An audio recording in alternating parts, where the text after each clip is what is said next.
The calmest person in the room is often the one with the most control. When pressure rises, the person who answers first can reveal fear, anger, or the need to be understood. The pause between provocation and response is where your freedom either survives or disappears. Here's what nobody tells you: an immediate answer does not prove strength. It often proves that someone else has chosen your timing for you. It isn't passivity. It's deliberate restraint, the ability to let the first impulse pass before deciding what deserves your attention. Machiavelli recognized that power belongs not only to those who act, but to those who understand when action serves them. A composed mind does not rush to defend every accusation or correct every misunderstanding. It watches, measures, and allows pressure to expose the person applying it. By the end, you will see why the first reaction is often the most revealing, how silence can interrupt the pattern others expect from you, and how to answer without surrendering control of the moment. You will learn to separate the urge to respond from the decision to respond, so your words come from judgment rather than provocation. Before we go further, write this in the comments: I choose my moment. This isn't for the algorithm. It is a reminder that your response belongs to you, not to the person trying to summon it. Now, let's begin. Number 1. Notice the impulse before you obey it. The first reaction arrives with speed because the mind treats pressure as danger, even when the situation is only uncomfortable. A sharp message, a public accusation, a dismissive tone, or a sudden demand can make your body prepare for battle before your judgment has examined the facts. The urge to defend yourself feels like honesty. But is it always honesty, or is it fear demanding immediate relief? It isn't urgency, it is activation. The person provoking you may not need a convincing argument. They may only need to make you uncomfortable enough to answer before you have chosen what your answer should be. Once that happens, the subject changes. You are no longer deciding what matters. You are proving that you were affected. Pay attention to the first sensation, the tightening in your chest, the heat behind your words, the thought that says, "Answer now, or you will look weak." Do not treat that sensation as an instruction. Let the first reaction pass through without giving it a voice. Take one breath. Read the message again. Ask what response would still seem wise if nobody knew you had been provoked. This is where the body can be separated from the command. A racing pulse is information about your state, not evidence about the other person's motives. Heat in the face does not prove that an insult deserves an answer. The feeling may be real while the conclusion remains untested. Name the sensation silently, slow the physical pace, and give your judgment a chance to catch up with your nervous system. Machiavelli understood that a ruler who can be summoned by every disturbance is not truly ruling. The same principle protects you in ordinary life. You do not regain control by pretending not to care. You regain it by refusing to let another person's urgency become your command. Most people react to escape the discomfort of the moment. The few who remain composed accept a little discomfort so they can protect the quality of what comes next. The pause begins there. Number 2. Separate the event from the story your mind adds to it. A person interrupts you and your mind says they do not respect you. Someone answers briefly and the mind decides they are punishing you. A colleague leaves you out of a conversation and suddenly you are building a case against their motives. The event may be real, but the meaning attached to it is often a rapid construction. The mind dislikes uncertainty because uncertainty leaves the outcome open, so it fills the gap with the explanation that best matches your fear. This is why immediate reactions can become so intense. You are not responding only to what happened, but to an entire invisible story about what it means. It isn't clarity, it is interpretation moving faster than evidence. Before you defend yourself, ask, what exactly was said? What did you observe? What are you assuming? Could the same action have more than one explanation? If the answer is yes, then certainty would be a poor reason to strike back. A useful discipline is to divide the situation into 2 columns in your mind. In one column, place what a recording could prove. In the other, place what your mind has inferred. The first column may contain a sentence, a delay, a gesture, or a decision. The second may contain disrespect, betrayal, jealousy, or punishment. Do not erase the second column.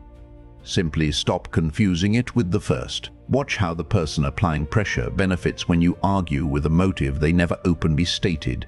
They can deny the motive, shift the conversation, and make your reaction appear unreasonable. You have fought an accusation that existed mainly in your own mind. The composed mind does not become passive or gullible. It becomes precise. It gathers the visible facts before assigning invisible intentions. It is not ignoring disrespect. It is refusing to manufacture certainty where none exists. When you answer the behavior, you can identify, not the character you have imagined. Machiavelli's lesson here is severe but useful. Appearances influence action. Yet appearances must be read rather than obeyed. What you see may matter. What you assume requires examination. Ask yourself, what if the situation is less personal than it feels? What if the strongest response is not the fastest defense, but the question that makes the facts stand still? A mind that can hold uncertainty is harder to push into a mistake. Number 3. Recognize the person who demands an immediate answer. Some pressure is hidden inside ordinary language. Why are you being difficult? If you have nothing to hide, answer now. You always do this. Everyone else understands.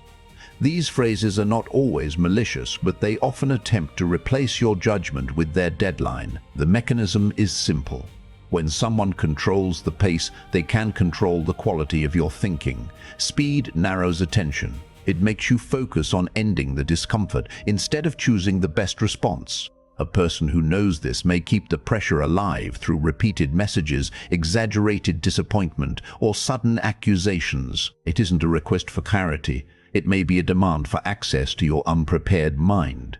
The difference matters. A genuine question can survive a thoughtful answer. A coercive demand often becomes more aggressive when you ask for time. Listen for the moment when the other person tries to make your pause look guilty. Why would your need to think automatically prove wrongdoing? Why should their impatience decide when your explanation is ready? You can say, "That deserves a considered answer," or "The facts are not clear enough to respond yet." You can also say nothing until the conversation becomes capable of honesty. The application is simple but uncomfortable. Do not announce a long defense of your right to pause. The more reasons you provide, the more openings the pressure can use. State the limit once, repeat it without adding emotional material, and observe whether the situation becomes clearer or more hostile. Your refusal to hurry is itself information about the structure of the exchange. Notice what happens when you do not provide the expected reaction. The person may clarify their point, reveal their assumption, change the subject, or escalate. Each response gives you information. The pause has not solved the situation, but it has exposed how the situation is being managed. Machiavelli often treated timing as a form of power because action taken at the wrong moment serves someone else's design. Your restraint does not accuse the other person. It simply prevents their tempo from becoming your tempo. Most people think they are being polite when they answer every demand immediately. Sometimes they are only making themselves easy to steer. The few understand that access to your attention is not owed at every second. Your time is part of your judgment. Number 4.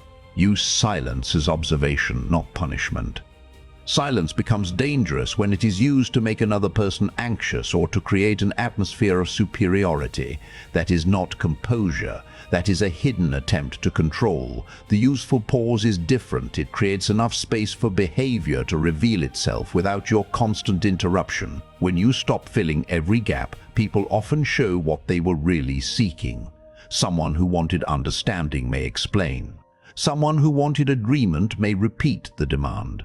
Someone who wanted a reaction may grow louder because the expected reward has disappeared. Silence does not magically expose every motive, but it reduces the noise that hides motive. It isn't about making others nervous.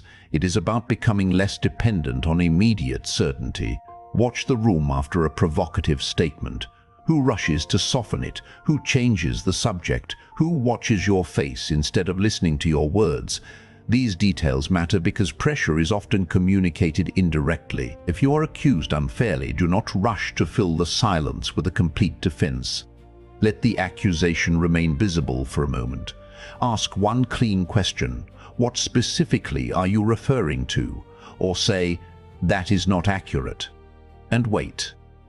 A long explanation can give a careless person more material to distort. A measured statement gives the truth a stable shape. The pause also changes what you can hear. Without the need to repair every awkward second, you notice contradictions, omissions, and changes in tone. You notice whether the other person can tolerate a direct question without turning it into a personal attack. This does not mean every pause is a test or every silence conceals a scheme. It means you stop surrendering observation to the need for immediate comfort. You stop rescuing every awkward moment. You stop explaining every boundary. You stop confusing another person's discomfort with your responsibility. That is not coldness. It is the removal of unnecessary movement. Machiavelli's view of human conduct was attentive to what people do when circumstances shift. Observe the change when you do not rush to comfort, argue, or perform innocence. The person who respects you will usually meet composure with substance. The person who respects you will usually meet composure with substance. The person seeking control may reveal that substance was never the goal. The quiet person is not always the strongest person, but the person who can remain quiet without losing awareness is far less likely to be captured by the moment. Number 5. Choose the smallest response that protects the truth. Once you have paused and observed, the next danger is overcorrection. You may become so determined not to react that you say nothing when a boundary is needed. Composure is not the absence of action. It is action without emotional surrender. The psychological reason is that anger often creates excess. You explain too much, accuse too broadly, and make promises you cannot keep. The other person then stops addressing the original issue and begins responding to your excess. Your valid point becomes buried beneath the force used to deliver it. It isn't weakness to answer briefly. It is strength to make your words carry only what the situation requires. That does not work for you to decide. The conversation can continue when the tone changes. You are entitled to your view, not to a false version of events. These sentences do not beg to be accepted. They identify the line. What would happen if you stopped trying to make the other person agree with your boundary? What if your task was simply to state it and act consistently? You cannot force someone to respect a limit through a longer explanation. You can make the consequence clear and follow through without drama. Pay attention to the difference between explanation and negotiation. Explanation gives relevant context. Negotiation begins when you keep adding reasons because the other person has rejected the first 10. At that point, you are not communicating. You are asking permission to protect yourself. Make the response proportional. A minor intrusion may require a correction, not a declaration about someone's entire character. A repeated violation may require distance, documentation, or an end to the conversation. The point is not to sound severe. The point is to connect your words to an action you are actually prepared to take. Empty threats reveal agitation. Consistent limits reveal judgment. Machiavelli would have recognized the value of appearing measured while remaining firm. The point is not to perform softness or severity. The point is to make your response predictable to you, not predictable to the person trying to provoke you. A composed answer can be one sentence. A composed exit can be no sentence at all. When your words become fewer, your decisions often become clearer. Number 6. Let time test what emotion claims is urgent. Not every conflict needs an answer today. Some situations become clearer after sleep, distance, or one uninterrupted hour without the other person's voice in your head. Time does not guarantee truth, but it weakens the emotional distortion that makes every issue look final. The mind under pressure wants closure. It wants the message sent, the accusation corrected, the relationship defined, and the outcome secured. That desire can make you confuse completion with resolution. You may send a response simply because waiting feels unbearable, then spend the next day managing consequences created by that response. It isn't delay for its own sake, it is a test. If the issue remains important after the emotion has lowered, it deserves deliberate action. If it loses its power when the moment passes, then the urgency belonged to the feeling, not the problem. Try asking, will this still need an answer tomorrow? Ask, what outcome does this response create? Ask, am I sending this to solve the issue or to make the other person feel what you feel? The last question can be uncomfortable because anger often disguises itself as justice. The delay should have a purpose. Set a time to revisit the matter instead of letting avoidance pretend to be restraint. Draft the message without sending it. Remove the sentence designed only to wound. Keep the fact, the request, and the consequence. Then read it once as if it had been sent by someone whose judgment you trusted. Would it solve the issue or merely display the emotion? Watch how your language changes when you wait. The words that seemed necessary may disappear. The insult you wanted to return may look childish.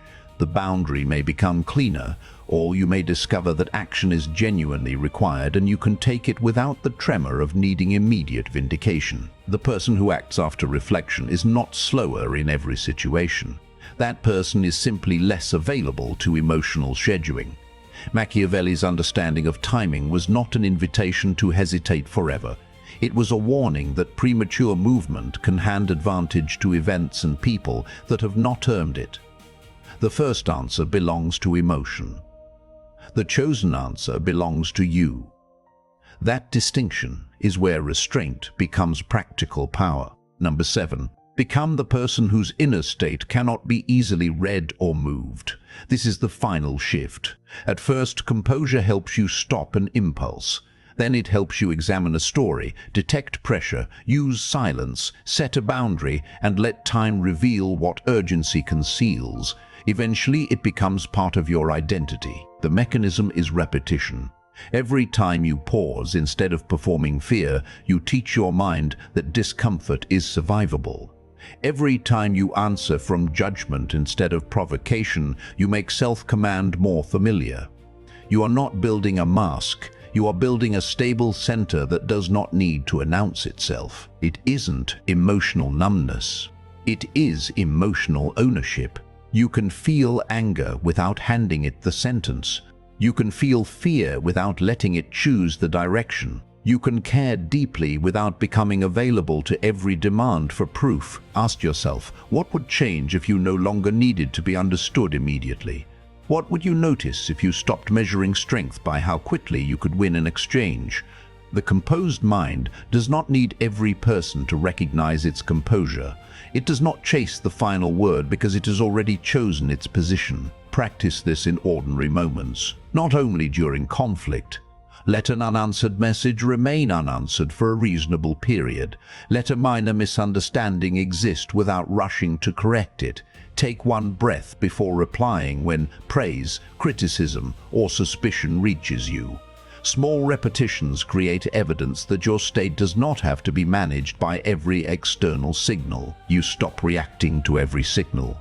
You stop offering your private state as evidence. You stop allowing another person's mood to become the weather inside your decisions.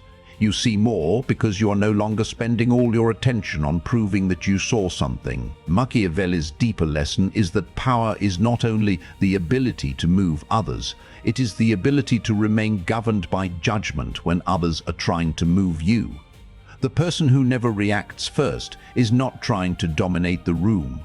That person is refusing to be drafted into someone else's strategy. A long pause can make a small person impatient, a dishonest person careless, and a sincere person clearer, because when you stop supplying the expected emotion, each person must reveal more of what they brought into the room. That is the quiet advantage. The mind no one can read or move is not empty. It is deliberate. Remember what you saw today. The first impulse is a signal, not an order. The story behind an event must be tested against facts. Pressure often hides inside another person's deadline. Silence can reveal more than rushed explanation. The smallest firm response protects more than emotional excess. Time separates what matters from what merely feels urgent, and repeated restraint turns composure into identity. You stop answering to escape discomfort. You stop explaining to purchase approval. You stop confusing stillness with surrender. The goal is not to become cold or suspicious. It is to become clear. This is about recognizing pressure, emotional bait, and forced timing when they are used on you, not using them on anyone. Awareness should make you steadier, not bitter. Harder to provoke, not harder to care. Remember the words you wrote at the beginning, "I choose my moment." Let that sentence return whenever someone tries to turn your attention into a reflex. Your response can be calm without being weak, delayed without being evasive, and firm without becoming cruel. And while you are down there writing it, the pinned comment holds virtue, the Machiavelli doctrine, a complete system for forging a mind no one can easily read or move, while helping you see the pressures and patterns carried by the people around you. It belongs with the same discipline, iron for your own mind, and a clear crown over the company you keep. If this sharpens something in you, subscribe. The next lesson goes deeper. A steady mind leaves no fingerprints on the hand that tried to move it.